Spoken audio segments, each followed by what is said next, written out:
नमस्कार। आज हम एक बहुत ही दिलचस्प कहानी पर गौर करेंगे कि कैसे एक मामूली सी मशीन ने औपनिवेशिक भारत में एक जबरदस्त क्रांति की शुरुआत कर दी। सवाल ये है कि एक सीधी सादी मशीन भला पूरे साम्राज्य के लिए खतरा कैसे बन सकती है।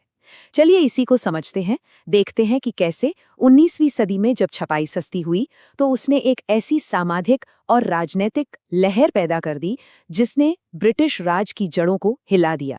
तो प्रिंटिंग प्रेस का पहला और सबसे बड़ा असर क्या हुआ? देखिए, इसने जो बहसें पहले सिर्फ बंद कमरों में कुछ खास लोगों के बीच होती थी, उन्हें वहां से उठाकर सीधा पब्लिक के बीच मतलब चौराहों पर ला खड़ा किया। सोचिए, पहले धर्म की बातें सिर्फ पंडितों या मौलवियों के बीच होती थीं, आम आदमी बस सुनता था। लेकिन प्रिंटिंग ने सब बदल दिया। अब आम लोगों के हाथ में भी किताबें और अखबार थे, जिससे वो खुद पढ़ सकते थे, विचारों को तोल सकते थे और अपनी एक समझ बना सकते थे।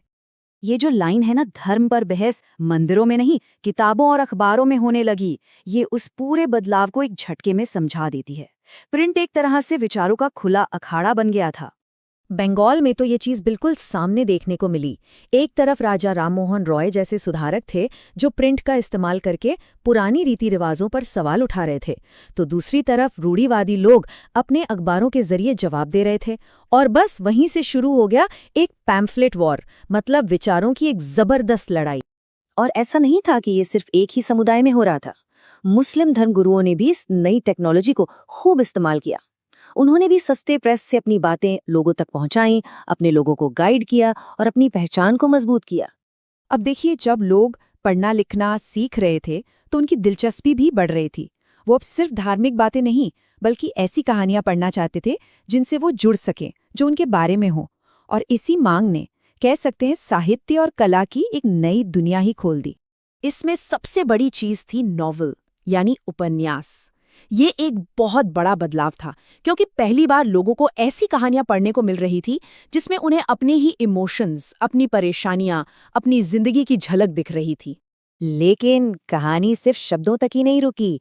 ये क्रांति तस्वीरों में भी आई, और इसका एक बहुत बड़ा क्रेडिट जाता है राजा रवि वर्मा जैसे कलाकारों को। उन्होंने क्या किया? उन्होंने देवी देवताओं की तस्वीरों के प्रिंट्स बनाए, और ये इतने सस्ते कि पहली बार ऐसा हुआ कि आर्ट जो सिर्फ महलों या मंदिरों की चीज थी, वो आम आदमी के घर तक पहुंच गई। और यहीं पर विजुअल मीडिया की ताकत दिखती है। अब देखिए, अखबारों में कार्टून छपने लगे। ये कार्टून ब्रिटिश राज पर तंज कसते थे, समाज की बुराइयों का मजाक उड़ाते थे, और सबसे बड़ी बात, इन्हें समझने के लिए पढ़ा लिखा होना भी जरूरी नहीं था। इस क्रांति की अगली लहर और भी गहरी थी। इसने समाज के उस हिस्से तक अपनी पहुंच बनाई जिसे सदियों से खामोश रखा गया था, महिलाएं। जो औरतें अब तक सिर्फ घर की चार दीवारी तक ही सीमित थीं, उन्हें प्रिंट के रूप में अपनी बात कहने, पढ़ने और लिखने का एक जरिया मिल गया। उस जमाने में कई लोगों को ये डर सताता था कि अगर औरतें पढ़ लिख गईं तो समाज का ढांचा बिगड़ जाएगा। और सच पूछिए तो जैसा ये कोड बताता है, उनका डर एक तरह से सही भी था। समाज सच में बदलने लगा था। राष्ट्र सुंदरी देवी की कहानी तो कमाल की है। सोचिए, उन्होंने रसोई में छिप छिप कर पढ़ना सीखा और फिर अपनी आत्मकथा आमार जीवन लिखी। ये किसी भी भारतीय महिला द्वारा लिखी गई पहली पूरी आत्मकथा थी।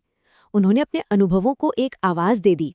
लेकिन देखिए, प्रिंट का असर एक तरफा नहीं था। ये एक दो धारी तलवार जैसा था। एक तरफ तो इसने ताराबाई शिंदे और पंडिता रमाबाई जैसी महिलाओं को आवाज दी, उन्हें अन्याय के खिलाफ लड़ने की हिम्मत दी। तो वहीं दूसरी तरफ कुछ ऐसी किताबें भी छपीं जो औरतों को एक अच्छी आज्ञाकारी पत्नी बनने के तरीके सिखाती थी। मतलब इसका इस्तेमाल कंट्रोल करने के लिए भी हुआ। चलिए, अब थोड़ा और आगे बढ़ते हैं। ये जो बदलाव की ताकत थी, ये सिर्फ महिलाओं तक ही नहीं रुकी। ये समाज के सबसे निचले तबके तक भी पहुंची, उन लोगों तक जिनकी आवाज सदियों से दबाई गई थी। कैसे हुआ ये? सस्ती किताबों और पब्लिक लाइब्रेरीज की वजह से। अब ज्योतिबा फूले जैसे समाज सुधारक, जो खुद पिछड़े समुदाय से थे, जाति व्यवस्था के खिलाफ खुलकर लिख सकते थे, और उनके लिखे शब्द, उनकी किताबें अब हजारों लाखों लोगों तक पहुंच रही थी। तो कुल मिलाकर मुद्दा ये है कि प्रिंट सिर्फ जानकारी का जरिया नहीं था, ये एम्पावरमेंट का एक टूल बन गया था। औरतों और गरीबों के लिए सदियों से चले आ रहे अन्याय को चुनौती देने का एक हथियार। अब जब ये सब हो रहा था तो ब्रिटिश सरकार को ये बात कहाँ हजम होने वाली थी। उन्हें लगा कि कंट्रोल हाथ से निकल रहा है। तो उन्होंने क्या किया, उन्होंने पलटवार किया और भारतीय प्रेस की आवाज़ को दबाने की ज़बरदस्त कोशिश शुरू कर दी। उनका सबसे खतरनाक हथियार था 1878 का वर्नैक्युलर प्रेस एक्ट। इस कानून का निशाना सीधे तौर पर भारतीय भाषाओं में छपने वाले अखबार थे, अंग्रेजी वाले नहीं। क्यों? क्योंकि सरकार जानती थी कि राष्ट्रवाद की असली आग तो इन्हीं अखबारों से फैल रही थी। काम करने का तरीका भी बड़ा सीधा था। अगर सरकार को कोई लेख देशद्रोही लगता तो पहले वो अखबार को चेतावनी देते, और अगर अखबार नहीं मानता तो सीधा प्रिंटिंग प्रेस ही जब्त कर लेते थे। मतलब असहमति की कोई गुंजाइश ही नहीं छोड़नी थी। लेकिन इतिहास गवाह है, दबाने से आवाज और बुलंद होती है। सरकार की इस सख्ती का असर उल्टा हुआ, विरोध और भी बढ़ गया, और बाल गंगाधर तिलक जैसे संपादक, जिन्हें जेल में डाला गया, वो लोगों की नज़र में हीरो बन गए। और आखिर में बात वहीं आ जाती है जो महात्मा गांधी ने कही थी कि बोलने की आज़ादी और प्रेस की आज़ादी के बिना स्वराज मुमकिन ही नहीं है। मतलब प्रेस की आज़ादी की लड़ाई देश के आज़ादी की लड़ाई का ही एक हिस्सा बन गई। तो औपनिवेशिक भारत में प्रिंट की ये कहानी हमें दिखाती है कि कैसे एक कम्युनिकेशन टेक्नोलॉजी पूरे समाज को जड़ से बदल सकती है। ये हमें एक आखिरी सवाल पर लाकर छोड़ देती है।